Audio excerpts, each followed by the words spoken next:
Hello viewers, this is Tazin from Enjoy My Cooking Studio. আজকে নিয়ে এসেছি আমার অনেক প্রিয় আর খুবই মজাদার ক্যাশনাট সালাদের recipe with tips and tricks. Cashew nut salad পছন্দ করে না এমন মানুষ মনে হয় খুঁজে পাওয়া যাবে না। আপনাদের কার কেমন পছন্দ কমেন্টসে জানাবেন। যেহেতু আমি ইজি টিপস অ্যান্ড ট্রিক্স দিয়ে করে দেখাবো, তাই আপনি যদি ভিডিওটা না টেনে শেষ পর্যন্ত দেখেন তাহলে আপনিও বাসায় বানিয়ে ফেলতে পারবেন মজার এই রেসিপিটি। Let's jump into the kitchen. সবার প্রথমে ক্যাশনাট সালাদ বানাতে কিছু ভেজিটেবল প্রসেস করে নিচ্ছি। এখানে আমি রেড, ইয়েলো, গ্রিন এই 3 কালারের ক্যাপসিকাম ইউজ করেছি, আর এগুলোকে থিন স্লাইস করে কেটে নিচ্ছি। এর সাথে শসা প্রসেস করে নিব। এটার ফালিগুলোকেও ক্যাপসিকামের মতোই রাখবো। শসার বিচির অংশটা কিছুটা কেটে ফেলে দিবেন, না হলে রান্নার সময় পানি ছেড়ে দিবে। এক নজরে দেখে নেই কোন সবজি কতটুকু নিয়েছি।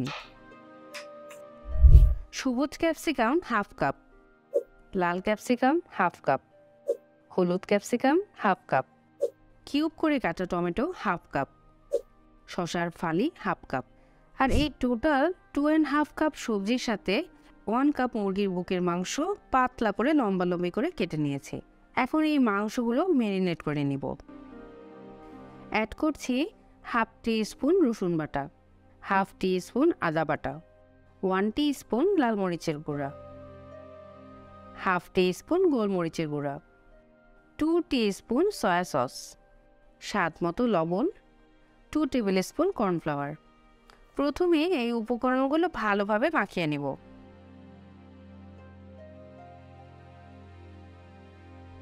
ভালোভাবে মাখানো হয়ে গেলে এর সাথে দিয়ে দিব অর্ধেক ডিম আর 1 ফালি লেবুর রস।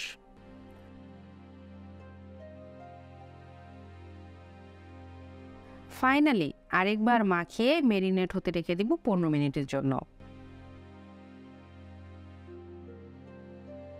15 মিনিট পরে গরম তেলে একটা একটা করে এভাবে দিয়ে ভেজে নিব। ভাজার সময় অবশ্যই আলাদা করে দিতে হবে, না হলে একটার সাথে আরেকটা লেগে যাবে। চিকেনের পিসগুলো বেশিক্ষণ ভাজা যাবে না, বেশিক্ষণ ভাজলে মশলার স্বাদ নষ্ট হওয়ার পাশাপাশি শক্তও হয়ে যাবে। চুলার হিট মিডিয়ামে রেখে 3 থেকে 4 মিনিট ভেজে নিলে ক্রিস্পি থাকা অবস্থায় তুলে নিতে হবে।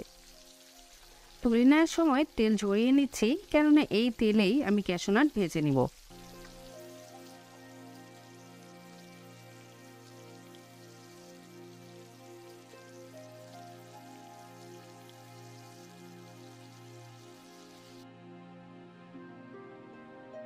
এখানে আমি হাফ কাপের একটু বেশি ক্যাশনাট ভেজে নিচ্ছি।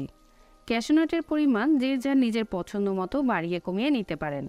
এটা একটু হালকা লালচে করে ভাজতে হবে। খেয়াল রাখবেন এটা যেন ডার্ক হয়ে না যায়, না হলে ক্যাশনাটগুলো খেতে তিতা লাগবে। দেখে নিন কি সুন্দর হালকা লালচে কালার চলে এসেছে। ক্যাশনাটগুলো ভাজা হয়ে গেছে, এখন এগুলোকে তুলে নিব।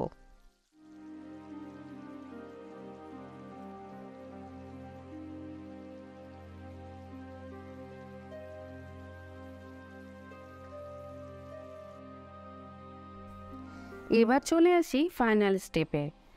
আলাদা একটা প্যানে 2 টেবিল স্পুন বাটার দিয়ে মেল্ট করে নিব।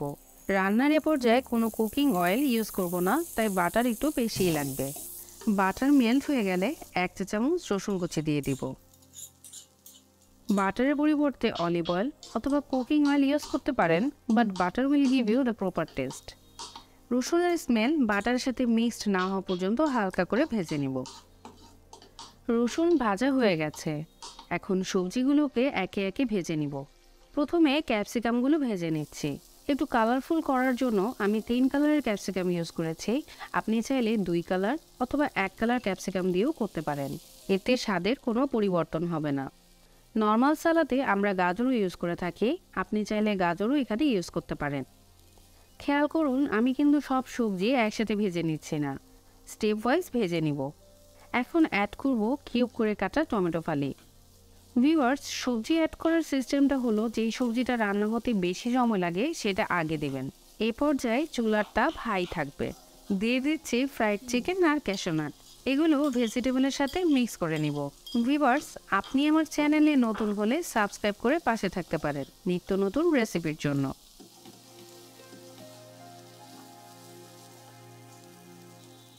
মিক্সড করে নেওয়ার পর শসার ফালি আর মরিচ কুচি অ্যাড করে নিব। শসা সবার শেষে অ্যাড করার কারণ হলো এটা খুব তাড়াতাড়ি পানি ছেড়ে দেয়। শসা আগে অ্যাড করলে পানি ছাড়ার কারণে অন্য ভেজিটেবলগুলোর ক্রাঞ্চিনেস একদম থাকবে না। এখন নেক্সট প্রসিডিউরে যাওয়ার আগে চুলা বন্ধ করে দিব। অ্যাড করব 2 tablespoon red chilli sauce, 2 tablespoon tomato sauce, 2 teaspoon soya sauce, half teaspoon গোলমরিচের গুঁড়া, স্বাদ মতো লবণ। খুব বেশি দিব না, কারণ সয়া সসেও লবণ থাকে। আর 1 ফালি লেবুর রস চিপে দিচ্ছি। রেড চিলি সস আর টমেটো সস এর থেকে কম দিবেন না। এর থেকে কম দিলে সালাদটা ড্রাই হবে, এমন মাখা মাখা হবে না। এখন 1 থেকে 1.5 মিনিটের মতো নেড়ে চেড়ে ভালোভাবে মাখিয়ে নিতে হবে। চুলা অফ থাকা অবস্থায় মাখিয়ে নিব, বাট বন্ধ করার পরও চুলার যে হিটটা আছে ওই হিটেই এই ফাইনাল মিক্সিংটা করে নিচ্ছি। ভিউয়ার্স, দেখুন আমার cashew nut salad ready to serve. আর এটার সবজির কালারগুলোও খুব সুন্দর আছে। এবারে একটা প্লেটে সার্ভ করে নিচ্ছি। রেসিপি কেমন লাগলো কমেন্টস বক্সে জানাতে ভুলবেন না। আমার চ্যানেলে আরও কিছু চাইনিজ রেসিপি আছে, ডেসক্রিপশনে লিঙ্ক দিয়ে দিব। সবাই ভালো থাকবেন। আল্লাহ হাফেজ।